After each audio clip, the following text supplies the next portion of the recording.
Hey Pamela, Hello. how are you doing? I'm doing well. Happy Rosetta Waking Up Day, or Martin Luther King Day, or whatever it is you celebrate in Canada today. Oh, we've celebrated Happy Rosetta Waking Up Day for hundreds of years now in Canada. It's really a national holiday. Yeah. Well, we don't do Martin Luther King Day here, so I was actually talking with Susie about that.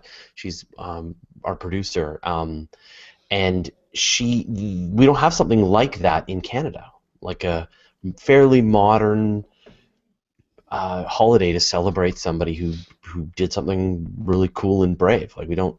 It's all like queens and I'm things like like that. suppressing so many comments right now. I I I guess I have to let one fly. So I guess in Canada you just started out good, stayed good, and decided to avoid the ups and downs that we had down here in America. Right. We were the place where people went to escape slavery. So yeah, I can Well, see you're the country of no extremes, of just no extreme. good. Yeah, meh, meh. That's Canada. Hey, I got something really exciting to show you and to show people, which I'm really stoked about. Which is we finally submitted. We've been recording these videos on YouTube. What we're calling the Guide to Space, and it's me and my buddy Jason Harmer, and we've been recording these videos, and we've done like almost 70 of them now.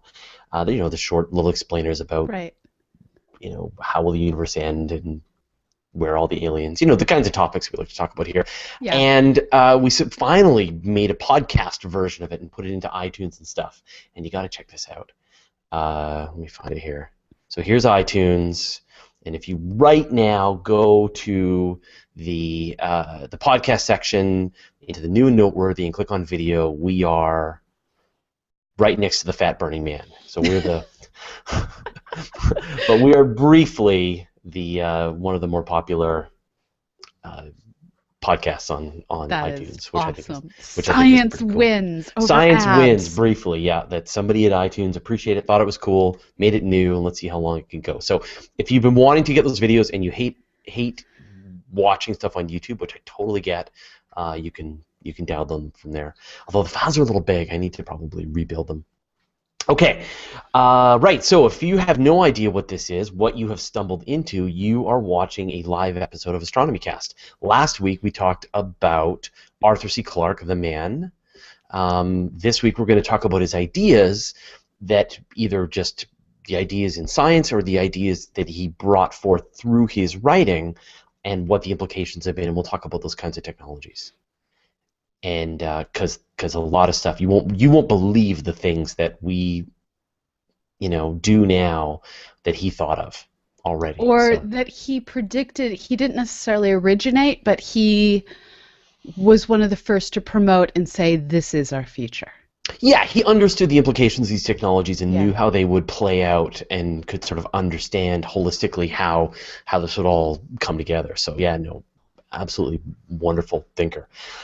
So we do this as a sort of as part of this Google Plus Hangout that you're watching right now. We'll be recording our audio and then we will save it at the end. And we almost lost it last week too. So hopefully this week will be a lot more stable.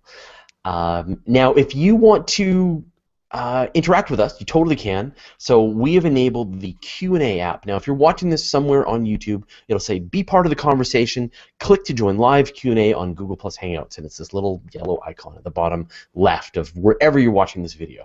So if you click that, bring up a big window, and you'll see all the questions that people are submitting. You can vote on the questions you want, and we will let those collect over the course of the episode, and then we'll answer your questions, and you can either what we talked about today or whatever you want to know from Pamela. And we already see people commenting. There's someone saying, waiting again, twice in one day. Yes, this is my second hangout, and the last one started at 4 a.m. local, so my brain is running slower today. You've been up since 4 a.m. earlier? No, no, no. I stayed all the way up until I went off air at 5:30 a.m., slept for a couple of hours, and now I'm back. Really? So Yes. you are operating on just a couple of hours sleep at this point. And like 4 cups of coffee, and I have a soda, so This yes. is going to be fun. I knew this was going to happen. That's why I picked this topic. Perfect. I I will enjoy, yeah, working you through your paces. This is going to be good. Okay, great. So, do you have anything else to get out of the way, or should we set up to record? I think we're good. Okay, awesome. Um, say when. I am adjusting my mic one more time. There we Okay. go. Okay. I am going to press record. I have pressed record. It is recording. I am mono. My levels look good. Testing, testing. Yeah, I look good too. All right. Here we go. Astronomy Cast, episode 331, Arthur C. Clarke's Ideas and Technology. Welcome to Astronomy Cast, our weekly facts-based journey through the cosmos, where we help you understand not only what we know, but how we know what we know. My name is Fraser Kane. I'm the publisher of Universe Today, and with me is Dr. Pamela Gay, a professor at Southern Illinois University, Edwardsville, and the director of CosmoQuest. Hey, Pamela, how you doing? I'm doing well. How are you doing, Fraser? Good. I know you're a little tired. I am. Today is the day that the Rosetta mission woke up from its many, many months of hibernation as it was out a little close to Jupiter and beyond where its solar panels could provide quite enough power for full functionality. And we did a live hangout with a bunch of school groups over in Europe this morning at 4 a.m. local. And we have now gotten the signal back from Rosetta. The mission did come back to life, did wake up from its hibernation, and now we're here to record a show on a completely unrelated topic, and my brain is full of science. Good. Well, I'm really glad that Rosetta woke up. That was a little nerve-wracking because it had been offline for so long. So before we get on, I want to give you one little quick piece of business, which is that we have now uploaded all of our videos that we've been recording on YouTube for Universe Today. These are these short explainer videos that we've been doing, and we've put them all on iTunes. So if you haven't watched them because you don't like to consume your media through YouTube, I totally understand that, and now you can consume them on your podcatching software. So go to iTunes, or you can just go to universetoday.com/video or universetoday.com/audio, and you can download those that way. So more space goodness. And if you're like me and you can't do just one thing at a time, while you're watching Fraser's videos, pop on over to cosmoquest.org in another part of your screen and work on doing science while you're learning science. Perfect. All right, so in our previous episode, we introduced Arthur C. Clarke, the amazing man and science fiction writer. Today, we'll be discussing his legacy and ideas on space exploration. You'll be amazed to hear how many of the ideas we take for granted were invented or just accurately predicted by Arthur C. Clarke. All right, well, where do you want to start here? I think the best place to start is to mention a series of essays that he did in the late 50s, early 60s that were collected into Profiles of the Future, which was published in 1962. And the reason I want to start there is because these essays in this book came before Star Trek. And we're often saying, well, do we have this Star Trek technology? Do we have that Star Trek technology? And my husband and I, who've been rewatching all of Star Trek from the original show back to the prequel Enterprise, have been laughing really hard at how the tablet technology of today so much exceeds the tablet technology that you saw in Star Trek, where they have a different tablet for every different thing they're talking about and they're stacking tablets. Star Trek isn't the only place where we can go to compare our past ideas of the future to our present reality. Profiles of the Future was really one of the first major here's what you can expect that was written, and it was remarkably accurate. And I think my favorite thing that it predicted was Arthur C. Clarke pointed out that with the technologies of the future, the communications technologies of the future, someone will be able to be in Bali or Tahiti and working remotely, that a surgeon in Iceland will be able to perform surgery on a person in New Zealand. And these are the exact things that we're experiencing today as I've signed on with you from Indonesia in the past, and my husband works remotely, and we are starting to see at least military applications for remote surgeries taking place. Right, and I mean the downside, of course, is you're seeing military operations of remote drones. You're seeing Well, people yeah. controlling weapons of war from afar. But that's exactly it. That this sort of there's this disaggregation of people. You don't have to be in the same place to do your work. He actually covered that quite a bit in Childhood's End as well, which I mentioned last week was one of my favorite books. That pretty soon everybody has some nice house wherever they want to live in the whole world, and then they commute instantaneously to wherever it is that they want to work or if they want to meet. And a lot of times they just hang out at home because you know it's And so this easy to is just your telecommute. reality and my reality because I live in middle of nowhere, southern Illinois, where I can afford to have a horse and a fairly large house at the cost of a nasty attic apartment in Boston. And you live on an island off the coast of Canada, and neither of us are near particularly large metropolitan settings. Yeah, absolutely. And I could work anywhere. So he definitely predicted that. Let's keep moving. What else? So the other one that he predicted was how geosynchronous orbits could be used for communication satellites. Here, the idea of sticking something in an orbit that was sufficiently high up, it would have a orbital period that was equal to the rotation period of the Earth. That idea, that's just math. But it was Clarke that came out and said, you know, if we put something in that orbit and we put it above the equator and we put communications hardware on it or weather hardware on it, we can build a global network where the people on the surface of the planet and the satellites are constantly in sync with one another, and we can use this to systematically beam information around the world. And to say that we depend on this technology is just a absolute understatement. I mean, as you said, there are the weather satellites that are constantly gazing at the same spot on the Earth and watching the storm systems and watching the clouds and the precipitation and relaying these full photographs of whole hemispheres of the Earth back for weather prediction. And then Direct TV. right, media, we want to watch our TV. And so it's funny, I had a friend who literally didn't believe in that we were launching satellites and there were things in space. And I said to her, well, when you take a satellite dish and you point it in the sky, what do you think it's being pointed at? Right? You are pointing your satellite dish directly at a satellite, and you're receiving the signal. If you point the satellite dish a little off to the side, there's no satellite there, and that's how you get your signal for your television. And what I love is as you drive north to south in America, I've moved from like Milwaukee to, well, actually moved from Texas to Milwaukee, Michigan to Texas. With these north-south drives, as you're going through the remote parts of, well, flat farmland America, you see all the farmers have their satellite dishes that are all pointed at the space above the equator. And so the angle of the satellite dishes gets closer and closer to the horizon as you get more and more northward and points more and more upward as you go southward.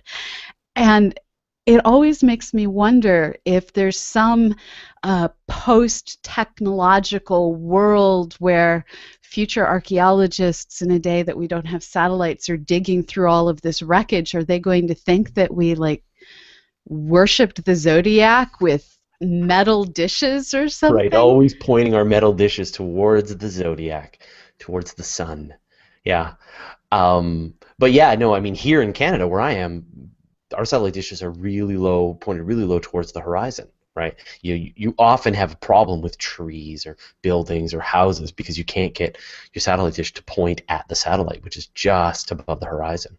And this is one of the things that we've talked about in past episodes is if you actually get too far north, you can no longer really use the geosynchronous satellite. So there's some crazy, impossible to pronounce orbits that have the spacecraft basically dipping really close to the Earth and then going out and passing over the polar areas very, very slowly, basically parodying the geosynchronous rates before dipping back down and zooming around.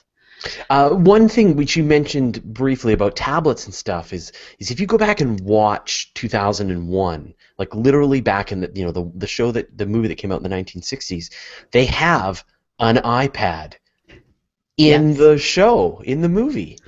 And in fact, I know it was used as an example that this concept of holding a little tablet and moving it around with your finger had already been predicted long before Apple came out with the iPad, that this was one of those inevitable technologies that we would want. And And Arthur C. and Clarke helped predict it. and then there's the technologies we don't have yet that we desperately want. And I know one that you and I've talked about a lot is the space elevator. And while Arthur C. Clarke didn't come up with the idea of the space elevator, he put together all of the pieces of, well, let's connect to the surface, up to geosynchronous, and this becomes a low-cost way of getting society up and down. And this was discussed in his The Fountains of Paradise book. Yeah, totally. And I know he did a bunch of sort of technical papers following on to that to show, I mean, this was not just, here's a crazy idea that I've got in my story, but actually he helped sort of do some of the math and sort of present the idea more fully. So he was pretty serious. And what's his classic quote? Like, people will build space elevators 50 years after people stop laughing at them, I think is the way it goes. You heard that one? That quote I don't know. The one that I keep finding on multiple sites that I really like is, one day we may have brain surgeons in Edinburgh operating on patients in New Zealand. When that time comes, the whole world would have shrunk to the point, and the traditional role of the city as a meeting place for men would have ceased to make any sense. In fact, men will no longer commute, they will communicate. They won't have to travel for business anymore, they'll only travel for pleasure. And I think we're finding that there's still something very tangible and valuable about flying around the world to share a drink with somebody. But I read a report earlier today that, at least here in the United States, teenagers are driving less and less because they just hang out with their friends online, and it's the texting mentality, and you don't go to the shopping mall, you go to Amazon. And so our world is changing. And Cue the existential angst.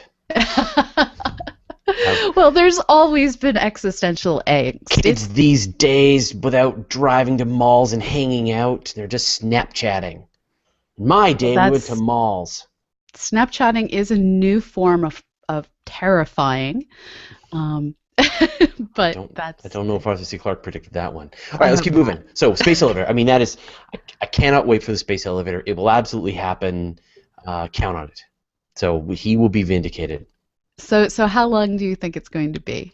I think it's going to be on the moon first. I think, if we get serious about extracting resources from the moon, it's a much easier process to put a space elevator on the moon. To put one on Earth, it's like right at the limits of technological carbon fiber tubes. Yeah, I mean, even with carbon fiber nanotubes, it's going to be a really tough project to make that happen. So if it is even possible, 100 years? I would think, 100 years. Have you read Kim Stanley Robinson's Red Mars series? I have, yeah. The one where their space elevator collapses and does bad things to the surface of Mars has always been deep in my chest as terrorists or accidents or humans do things wrong, we're going to belt our planet with carbon fiber and destroy everything along that line. Right, and I think we did a whole episode on space elevators, but I think the gist is that if you have an outward tension on the space elevator, then wherever it gets snipped, the rest of it is going to try and take off into solar orbit, and whatever's remaining below the cut point is what's going to wrap around the Earth. But it could theoretically wrap around the Earth multiple times. So yeah, there's some danger there with the idea. So what else did Arthur C. Clarke predict? So he also predicted the asteroid mining that Planetary Resources is getting ready to do. The idea of going out, exploring our solar system, and taking advantage of resources on the moon, on the asteroids. And the only disturbing part is when he was making his predictions, we still didn't know that much about the composition of the asteroids. And disturbingly, the more we learn about the asteroids, the more we learn there aren't that many of them that are worth grabbing and mining. So it's something that is definitely going to happen, but whether or not it's something that's going to be um, a new way to get massive amounts of resources is much more questionable. Yeah, and so this was in Rendezvous with Rama, right? And so they built this Project Space Guard to defend against asteroid strikes in the book, and then met, rendezvoused with Rama.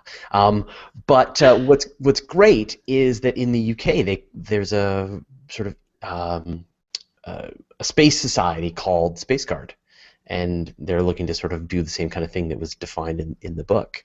But a lot of that preparation, trying to prevent asteroid strikes, is all NASA has gone full bore and on putting surveys up, and now there's new missions in the works that will take that even to the next level. So this is all moving ahead. Mining them, yeah. So you don't think that it's worth mining asteroids? No, I don't think there's a difference between it's not worth mining asteroids and it's not going to be as lucrative and long-term a solution for getting resources as we thought. There's new information from looking at the spectra of a variety of different asteroids, reflectivities, and comparing it to, of course, meteorites that we find on Earth, and we're able to relate back to different asteroids. And it's looking like the number of them that have sufficient resources to make them worth all of the cost of going out, getting to them, digging into them, getting the resources out, is probably order of 10. Right. I wonder, though, 10% of them are metal. I wonder if there are, platinum asteroids out there. Are there gold asteroids? Are there ones that are just chunks of a How valuable differentiated resource? are Yeah. they? And that's what we're still trying to figure out. Yeah. So hopefully this is one of those times where our early science results, and this is early science results, aren't entirely right. But it was a kind of sad day when that new set of statistical results came out. But Yeah, I'm because sure. you imagined your future as a crusty asteroid miner. No, it wasn't that. It was more a matter of if people go out and mine the asteroids, we'll end up with hollow asteroids that are great future spacecraft. Right, your favorite spacecraft design. Yes. Yeah. No, I think being able to have these spacecraft out there mining, it's just another great reason to build a spacefaring civilization. So if we can make it pay, then that would unlock the whole thing. Because now if there's profit, then can you imagine if the oil companies and the mining companies wanted to get to space? Well, the oil companies won't, because there's not exactly dead dinosaurs in the Tell them that there asteroids. is. Tell them that there is. That there's tons of dead dinosaurs in asteroids, and they'll head off and mine those asteroids, and we'll build a spacefaring civilization. What would be cool is if we figured out how to get helium out of the asteroids, but that's a different issue. What else? So those are basically the big areas where he made his impact, was looking at how can we use technology to enhance communications, and how will that change society. He also made other predictions, like the idea of building space planes and being able to go from London to Australia in 25 minutes, and the issues that most people may not enjoy that due to the difficulties of high G launch, fairly high G landing, and weightless nausea in between. So the space plane idea was one that he predicted, and we're seeing that getting built today. We're not quite to the point of landing somewhere other than where you take off, but I'm waiting for Virgin Galactic to start doing its around the world journey capabilities. Yeah, it was great. I participated in a hangout with the folks from Virgin Galactic as they were talking about their plans, and one of the things they said is, like, that the spacecraft doesn't need to return to the same place that it takes off, right? Like, it can go from Mojave, go up and take you on a really fun flight in space and then land somewhere else. Yes. And maybe it doesn't have to be so. Maybe it can take a longer flight. Like in addition to the space tourism side of it, you can imagine this future, that this is the way you move towards this future of these suborbital aircraft. There's no replacement for the Concorde, and no one's working on it right now in a big showy way. Yeah. But Virgin Galactic is not working on a replacement for the Concorde. They're working on something entirely new that unfortunately will make the current cost of baggage look lame. Right, yeah. No, but I mean, I think it's important to just recognize that Virgin Galactic is owned by Virgin Airlines. And there's, Virgin, yeah. the Virgin whole empire, but yeah, but also Virgin Airlines is part of this, and so they are an airline company, and they get people around the world. So I think if the more they can figure out this technology by sending people into high altitude and show them a good time, they're going to learn a lot of lessons about if there's a viable actual travel method here. Okay, well, so here's one that maybe you may have missed, which is sort of all the work you did on nuclear rockets. That's one I have to admit I did miss. Yeah, so he did, he thought about this idea, and this was like back in the 50s, about how you would use a nuclear reactor, an atomic rocket, and then you would use that to propel high energy exhaust out the back of the rocket, and that kind of came true. The NASA tested out using nuclear atomic rockets during like the 1970s, the 1980s, and they never really went anywhere. There's been a few recent rocket sort of attempts, but a lot of the reactors and stuff have all been shut down now. So that's a real possibility. And then the other thing is that more like using these nuclear reactors, like more of the RTGs, but as a power system for really ambitious spacecraft. Like imagine hooking up a nuclear reactor to an ion engine, and Right. think about the kind of power you would get, and sort of long duration space flight. So. And the thing he didn't predict, and I don't think anyone could have predicted, was the problems that we're now having with plutonium fuel sources. It was in the past, America made our own. We've now used up all of our reserves. We've been buying reserves from Russia. They're almost out. And now we need to turn back on our plutonium production for the correct refined version that we need for doing radiothermal generators. And until we do, no mission to Europa, no more missions to the outer solar system, because as Rosetta found, it's just a little too cold and not enough solar flux when you get out there. So you really need to have nuclear. Well, half-lives are your friend. They release heat and keep your spacecraft going. Now, he came up with a few ideas as well that haven't happened yet, but still seem perfectly viable, and we're just waiting for them to do. So now I've got a couple here. Now, do you have any of those, of the future ideas yet, the ones that haven't come true yet? I'm waiting with fear and trepidation for the space elevator myself. Are you? Okay. So he wrote in Songs of Distant Earth about cryogenic suspension. And so the idea of freezing people for long-duration spaceflight in their hollowed-out asteroid. And so, and that idea has sort of shown up quite a bit. Like if you watch Avatar, right? He's frozen for the trip to Pandora.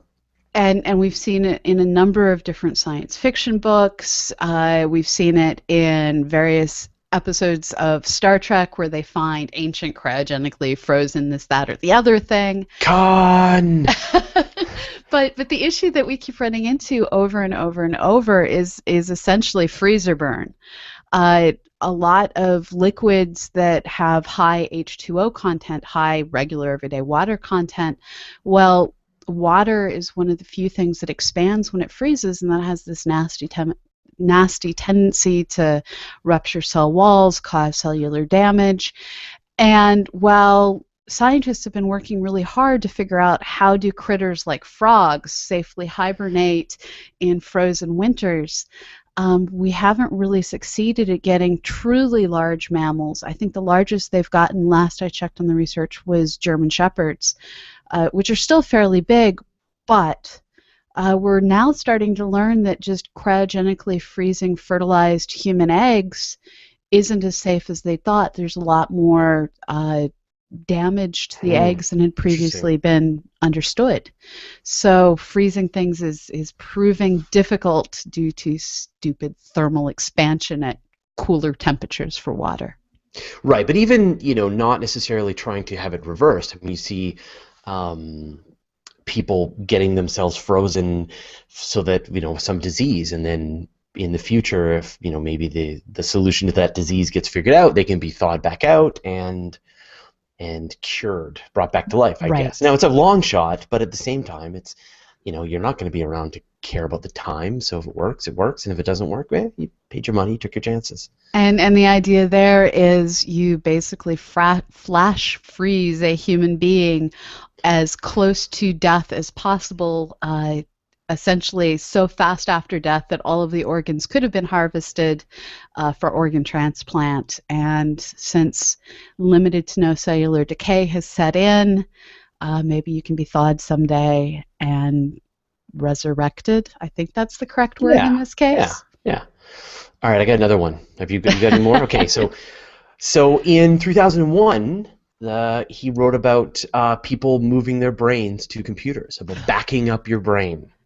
Right, and this idea came back in the Battlestar Galactica series, Caprica, the prequel series, and the idea of how few terabytes of information can be used to basically quantify the human life. The question is, if you understand all the decisions that have been made in the past, can you predictively create an algorithm that replicates human thought by downloading all of that past memory? Yeah, yeah. And So we I don't know this is know. something you're a fan of. Am I a fan of this? I am a fan of us figuring it out. So I think it's really important for us to understand the brain and get us to the point that we can start to uh, communicate with the brain and computers, some kind of back and forth communication. And you're going to see in the beginning there's going to be a need for this for people who've had brain injuries, and you can route around the brain injury and with a computer and provide people with the capabilities that they lost because of the injury. But you can imagine the next step is, let's give you more memory, let's give you faster processing. And you can then imagine down the road the situation where you back yourself up, or you transition yourself from meat to But electronics. one of the things that allows human relationships to function and that's getting wrecked in some ways by the internet is the ability for memories to fade and things to heal with time.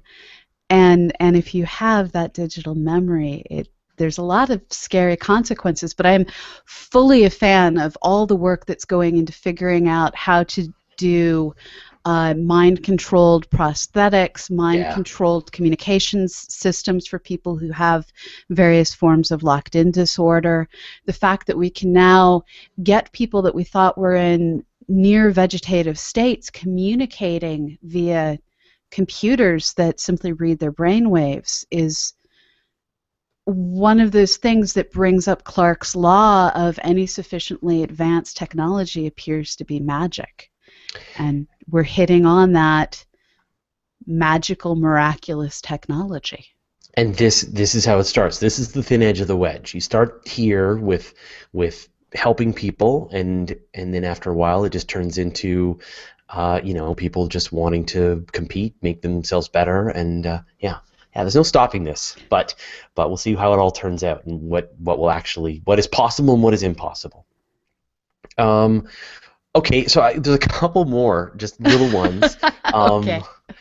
which was he thought it would be possible to predict and prevent earthquakes. Working on it. Some poor Working on it. innocent, I don't know if yeah. yeah. Well, there's some poor innocent Italian scientists who actually got themselves into legal problems for failing to predict earthquakes.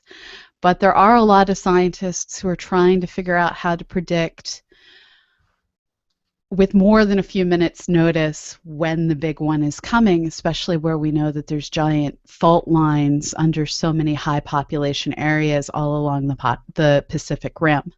Not there yet. The planet is a chaotic system.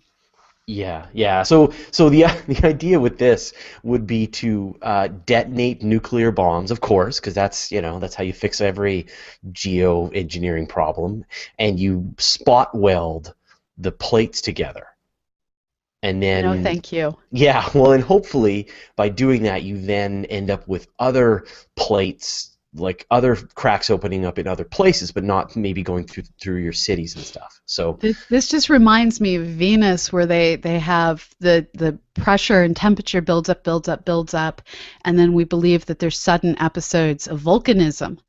And I don't want to do that to our planet. No, thank you. right. So anyway, so that's and that was in a book called Richter 10. So I think that is the one people want to know like which one is probably not going to work out. I think this is the one.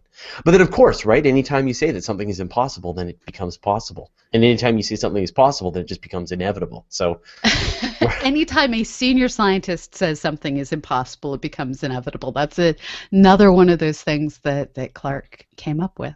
Pamela, Yes. you're a I'm senior not I'm scientist. not a senior scientist yet. Yes, I'm you a are. I mid-career think scientist. everyone listening I'm a will agree. mid-career All right. All scientist. right. All right. Cool. Well, I think we're out of time. So thank you, Pamela. Thank you, Arthur C. Clarke, for everything you gave us. You are the best. One We'll of see you the next week. best. See you later, Fraser. All And now right. we save. Save. We we will be back to answer your questions once we have made sure this episode is not going anywhere Yeah, other than to our hard drives. Yeah, so last week, yeah, we kind of crashed halfway through the episode, and so I had to stitch the two parts together, and I had forgotten to do that when I passed it along to Preston, and so he gets back to me and goes, Oh, "Your episode is missing the first 20 minutes of the show." oh, Yikes. geez. I'm Yeah, glad I didn't see that. I would have had a very quiet, complete panic attack over here. yeah. Well, we're kind of lucky because we do these things as a live Google Plus Hangout, so we have a lo-fi backup if we need it. Yes, we've actually lost a couple episodes in the past due to, I think it was my stupidity each time. We have, yeah, like we have had to use the audio from the Hangout. I think once or And I twice. think we actually lost an episode once, our first or second year, because I saved over it when we did back-to-back recordings Right, we have at one point had to completely redo an episode from scratch due to to stupidity. just to re-record. Yeah, because of file shenanigans. Okay, well I'm uploading, so I'm safe. You? Okay, I'm good. All right, people, hit us with your questions. So Um, so ATPL74 commented at the very beginning of the show. How about Buzz Aldrin Day? It's his birthday today. I think that's definitely worth noting. So I I think noted it. that's great. Happy Buzz Aldrin Day. And I think and we we in Canada will celebrate that. And then we Uh, have Red5 2013 on Twitter saying, when will we finally get a computer with the thinking capabilities of Hal? Surely the one area where reality has failed so far. I'm not sure we're ever going to get a computer that has the Turing test capabilities that Hal had, um, that also has the greatest potential. There's interesting things that can be done with big data. Amazon just processed a patent for predictive ordering, where they're saying that they might consider in the future shipping things before you've actually ordered them because their algorithms know what you're going to order. oh man. And Oh wow. so Yeah, that's a little that's great. terrifying, but I can see people who are working in big data, the miners at Google, at Facebook, who know far more about us than is necessarily comfortable, um, being able to do lots of predictive algorithms that influence the market, influence politics. That is wholly terrifying on many different levels. Um, Yeah. but But what do then you the think about? I mean, what do you personality think is about that? different. Yeah, I mean, that's you're not interacting personally with a gigantic data mining operation, and it's Right. not trying to throw you out the airlock. It's it's a so I think we are. We're definitely moving in that direction, but we're not going to end up with a computer that's going to be like a human, as you said. It's going to be this data mining tool. It's a Talking fancy, to the quantitative analysts, the data wonks. yeah, it's a fancy hammer, right? It's still going to be a fancy hammer. You're still going to be, the hammer will be very complicated tasks. But And I mean, for people like you and me, and for a lot of people who are knowledge workers, we're the next line that the computers are coming for. That the robots are coming for our jobs next. yes. And one thing I want to point out is HAL, HAL, that's one letter earlier than IBM in each case, and that was done quite purposely. Yeah. If you listen to Ray Kurzweil, he thinks that we'll have the first sort of full simulation of a human mind sometime in the next decade or so, within the next decade. The end of the teens, in the early 20s, and that it will be in your smartphone 10 years after that. So who knows? I'm amused by all of the quips that are programmed into things like Siri, and the more that the algorithms um, basically data mine our text messaging, data mine, Facebook tracks what we type and don't submit I to know, yeah. the normal human responses. That's nothing more than a great neural network for learning how to respond to things. Here is a good question. Could we convert Jupiter into a supercomputer? No, No? it's a giant ball of spinning gas. Okay. I mean, there is this idea of, in the future, we'll turn more and more of stuff into computers. Yes. That computers will end up being the most useful thing we can turn matter into. It starts off as just raw material, and we just turn it all into computers. Whole planets into computers? Well, I don't I think it know. depends. I can imagine a Coruscant future where a rocky world gets its silica crust turned into silicon chips. But as we look at Jupiter, it's a giant ball of spinning gas, and it's cool and all, but turning that spinning gas into something that is meaningfully conducting through whatever are the circuit gates of the future, uh, I see that as much less likely. Yeah, you'd probably just take it and you take apart Jupiter and fire it into your fusion reactor and use it to power your Coruscant. There's our helium solution. Perfect. Um, Sean Griffith asks, "What's the most interesting prediction that Clarke got wrong? The bomb welding Yeah. earthquake Well, prevention?" and I think a lot of the ideas on using nuclear weapons. Uh-oh. This is when Pamela's computer just dies. This happens once an hour for some reason. I'm not Yeah. quite sure why. Um, so what I was going to say is I don't think he could have predicted the hatred that people have for nuclear fuel sources, and the way that we're very Yeah, limited on interesting. our ability. So here he was thinking we could use nuclear bombs as propulsion systems, and we struggle to launch spacecraft like Cassini that have plutonium on them. Yeah, that's interesting though, but I wonder if he's still going to be right, that people are going to fret about it, but they're going to end up to embrace the atom. the way they ought to? I think it's going to depend on what the full outcome of the nuclear power plant that's borderline meltdown in Japan.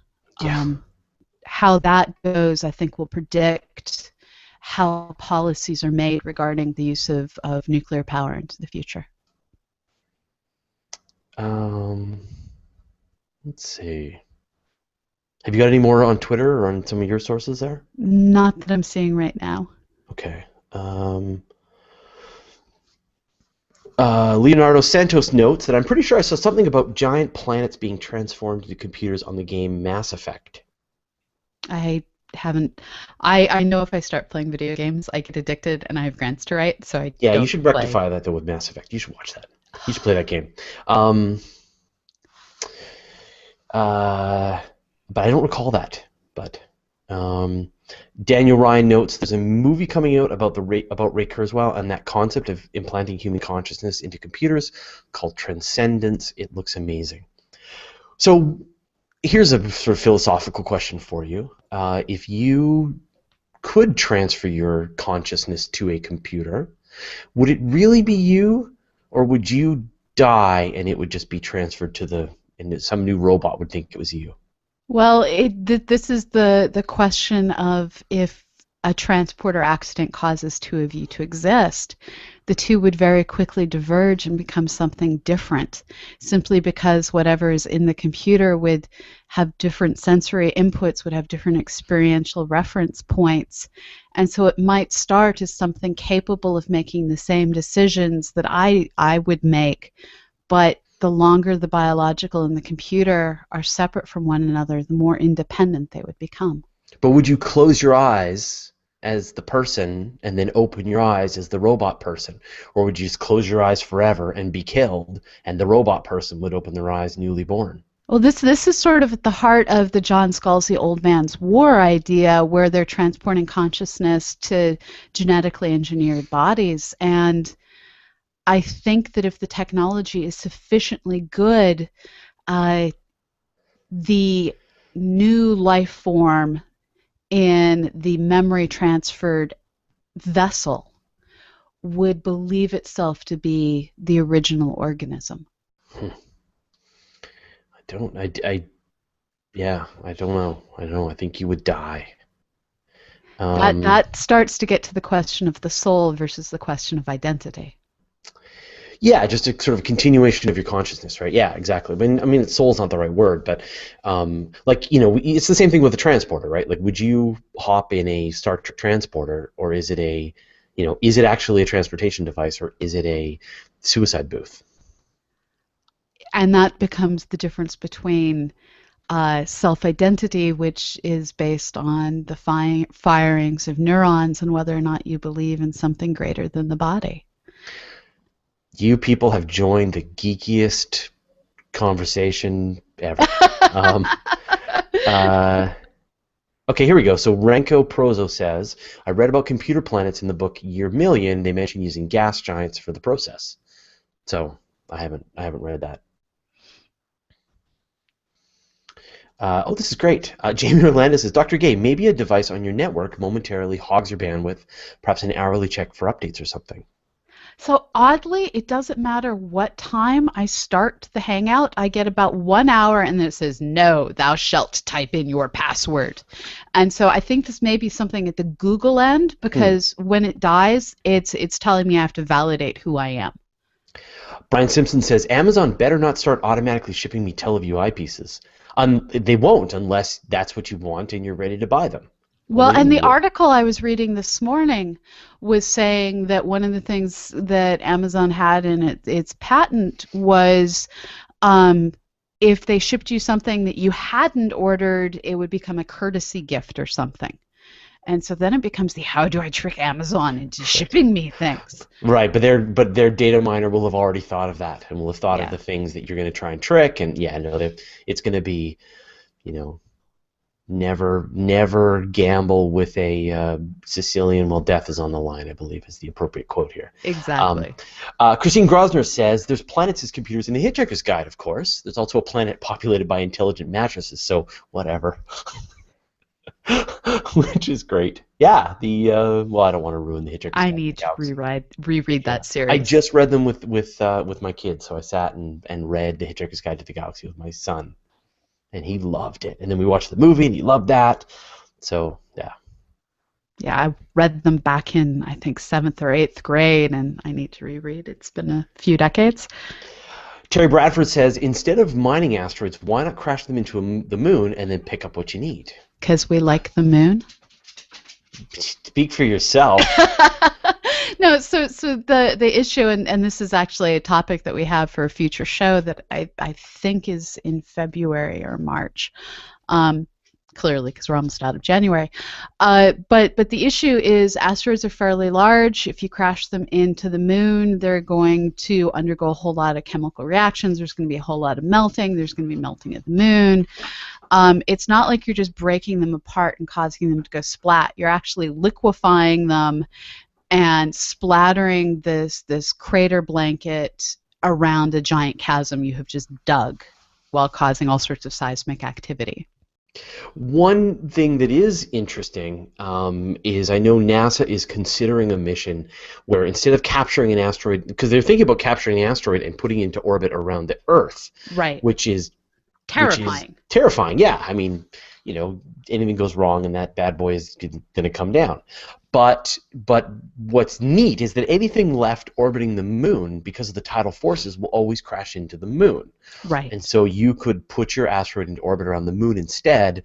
It's still close, but the worst case scenario is it's going to crash into the moon, and it's not going to crash very quickly because to be in an orbit around the moon, it's going to be only going, I don't know what its horizontal rate is going to be, but it's not going to be super fast, and so Right. you might not get that 17,000 kilometer per hour impact. You're going to get something that's just a couple of thousand kilometers per hour, and so maybe not so terrible. So this is sort of an idea that's being kicked around by NASA to park an asteroid by the moon, mine it there as opposed to bring it to Earth. And I honestly think it's going to be companies like Planetary Resources that figures out exactly what we're actually going to do when not limited by congressional spending.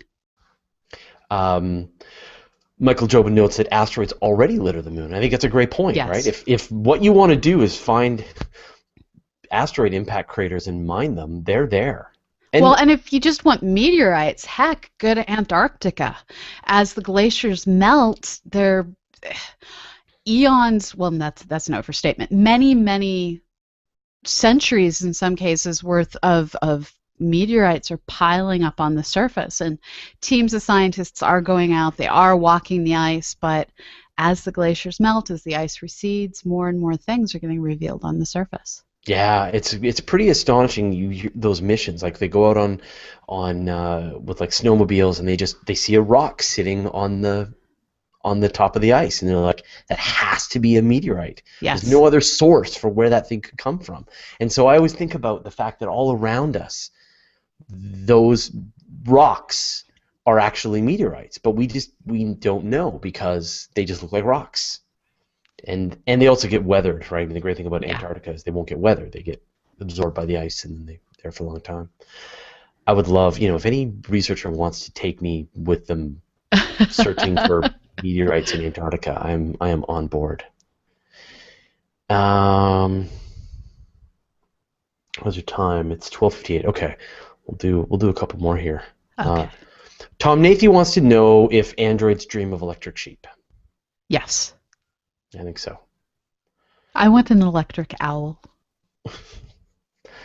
That, of course, is the Blade Runner, the original name for Blade Runner. Which it took me a long time to learn, actually. I felt very stupid when I found really? that out. Yes. Okay. Josh Andrew says, wouldn't a moon space elevator be more difficult due to the slow rotational speed? No. No. You have to put things in the right orbits. Yeah.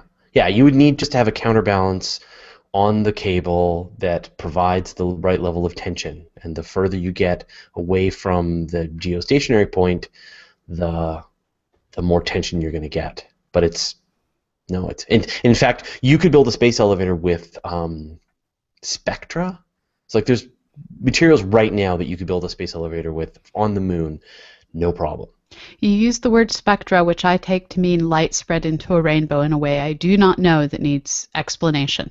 A Kevlar rope. Okay, thank you. I was trying to figure out how you built an elevator out of light, and my brain just Light elevator. stopped. That needs to be a Fairies thing. and rainbows. Uh, Thomas Tranneker notes that in a 1010 book, they use a nuclear rocket in 1957. Do you read a bunch of 1010s? No. No? Yeah, it's a Canadian, European kind of thing. They had them in America. I just didn't have them growing up, Hmm. and yeah, there's a lot of culture I completely missed. I Yeah, was that's like all we have. I grew up on like a hippie island, and so we had all these weird European, books, Tintins and Asterix and Obelix. Yeah, I Um, know lots and lots of people that grew up in the States reading all of that. I, however, was in the land of Dr. Seuss and golden books and didn't really escape those. Graham Sticking says, whatever happened to Eliza from Comptown, New Jersey, one of the early attempts at artificial intelligence? Oh, I Did you ever don't know. interact with Eliza? Yeah, they actually had a version of her on display at the Boston Museum of Science for a while that I remembered playing with. Um, yeah, I don't know what happened with that. I know that they keep creating new generations of these The chat bots. more, Yeah. yeah. And it's getting to the point that some of them are pretty good, and you can actually find some on the internet. And like I said, even Siri is pretty good. There's a lot of snark programmed into Siri. I think these things are going to pass the Turing test way before they have any right to pass the Turing test. This idea that if you can't tell that it's a computer, then it might as well be treated like an actual intelligence. Like they're just going to get so good. Like Watson, right? This is this Yes. computer that won Jeopardy. And now IBM is, that was years ago, and IBM is pushing this technology forward. And so you're going to see that technology show up in all kinds of crazy places. Yeah, So Watson's playing chess now, I think. I don't know what that. Someone said there was a No, commercial. Go. Go? Go is the one thing they still Really? haven't figured out how to. Yeah. It takes the human mind still Yeah. to be a champion at Go. It's like Because there's chess just has been too conquered. many. There's like Yeah. too many options, right? Yeah. Yeah. Amazing. Cool. Okay. Well, I think we've sort of neared the end of this hour. Why don't we wrap things up? So, what's coming up next, I Pamela? think we're doing stellar collisions and their low probability reality in the next episode. Awesome. And then we've got a whole pile of topics that you've queued up. So I'm really, some great topics there. I'm really excited. And then what else this week? Learning Space Wednesday. We have Learning Space on Wednesday. I have to admit I'm in grant writing land, so that's where my head's going to be focused. Yeah, so for those of you watching the omnibus budget slowly passing its way, hopefully through Congress, it does offer some hope for the funding of planetary science and astronomy, but the issue is programs have already been canceled, zeroed. I got a letter 2 weeks ago that one of my larger grants was getting zeroed due to sequestration. Um, and when you get a letter that doesn't even come from the PI, it just comes from a budget office. It's like getting stabbed in the heart. Oh, yeah. And so we're still looking at potential layoffs in March. Right. Okay. But that's Wednesday. Friday we'll be doing the weekly space hangout. Yes. And next Sunday we'll do the next virtual star party. And last night's virtual star party was great. You Seven say that telescopes. every I week. know, but I'm amazed. They keep getting better. 7 telescopes, 2 live views of the moon, 2 live views of Jupiter, and then some great color views of Orion and the Horsehead Nebula. And yeah, I don't. Sometimes they are not great. Sometimes they are us stretching a limited amount of resources the best that we can. And so it's a real joy when we've got a ton of telescopes and the skies are dark and everybody's bringing up stuff. It's been it's been good. And for any of you who did hang out and hang on to the show, just as a travel alert, I will be going to Pensacon in February and Science Online. So that's Pensacola, Florida, and Raleigh, North Carolina. And so drop me a message on Facebook, Twitter, or Google Plus, and maybe we can meet up. Have a great time at Science Online. That's a good time. It really is. Okay, well, thanks everyone for watching. Pamela, as always, thank you very much for bringing the brain, and we will see you all next week.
Hey, I got something really exciting to show you and to show people, which I'm really stoked about.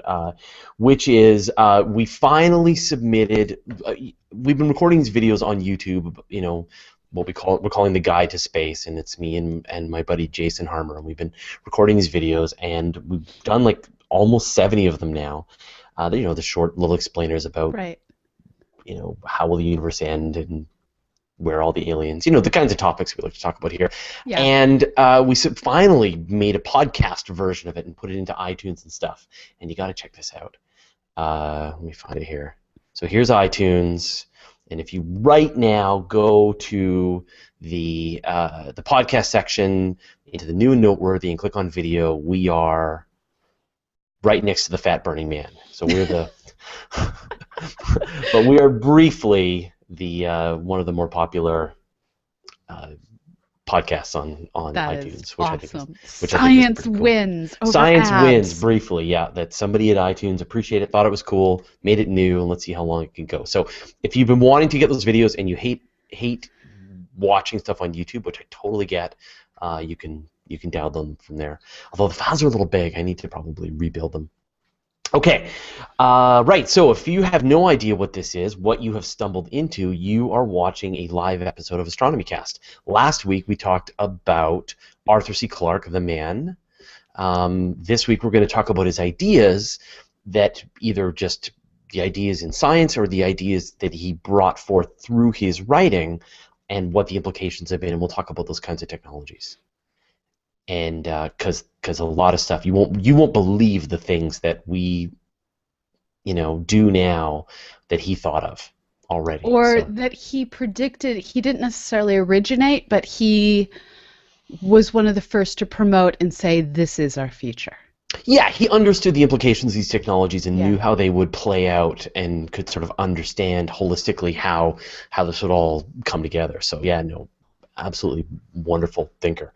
So we do this as as part of this Google Plus Hangout that you're watching right now. We'll be recording our audio and then we will save it at the end. And we almost lost it last week too. So hopefully this week will be a lot more stable. Now, if you want to interact with us, you totally can. So we have enabled the Q&A app. Now, if you're watching this somewhere on YouTube, it'll say be part of the conversation. Click to join live Q&A on Google Plus Hangouts, and it's this little yellow icon at the bottom left of wherever you're watching this video. So if you click that, bring up a big window, and you'll see all the questions that people are submitting. You can vote on the questions you want, and we will let those collect over the course of the episode, and then we'll answer your questions, and you can either what we talked about today or whatever you want to know from Pamela. And we already see people commenting. There's someone saying, waiting again, twice in one day. Yes, this is my second hangout, and the last one started at 4 a.m. local, so my brain is running slower today. You've been up since 4 a.m. earlier? No, no, no. I stayed all the way up until I went off air at 5:30 a.m., slept for a couple of hours, and now I'm back. Really? So Yes. you are operating on just a couple of hours sleep at this point. And like 4 cups of coffee, and I have a soda, so This yes. is going to be fun. I knew this was going to happen. That's why I picked this topic. Perfect. I will enjoy yeah, working through your paces. This is going to be good. Okay, great. So do you have anything else to get out of the way, or should we set up to record? I think we're good. Okay, awesome. Say when.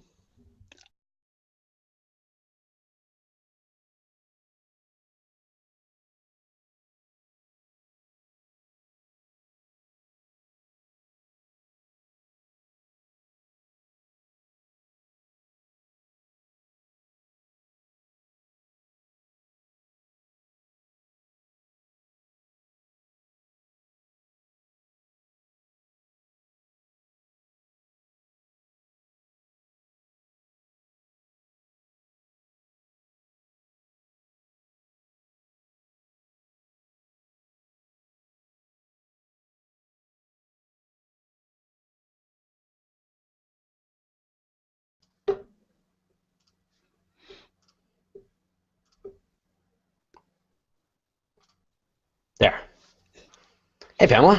Hello. How are you doing? I'm doing well. Happy Rosetta Waking Up Day, or Martin Luther King Day, or whatever it is you celebrate in Canada today. Oh, we've celebrated Happy Rosetta Waking Up Day for hundreds of years now in Canada. It's really a national holiday. Yeah. Well, we don't do Martin Luther King Day here. So I was actually talking with Susie about that. She's our producer, and we don't have something like that in Canada, like a fairly modern holiday to celebrate somebody who did something really cool and brave. Like we don't. It's all like queens and I'm things like like that. suppressing so many comments right now. I I I guess I have to let one fly. So I guess in Canada you just started out good, stayed good, and decided to avoid the ups and downs that we had down here in America. Right. We were the place where people went to escape slavery. So yeah, I can Well, see you're the country of no extremes, of just no extreme. good. Yeah, meh, meh. That's Canada.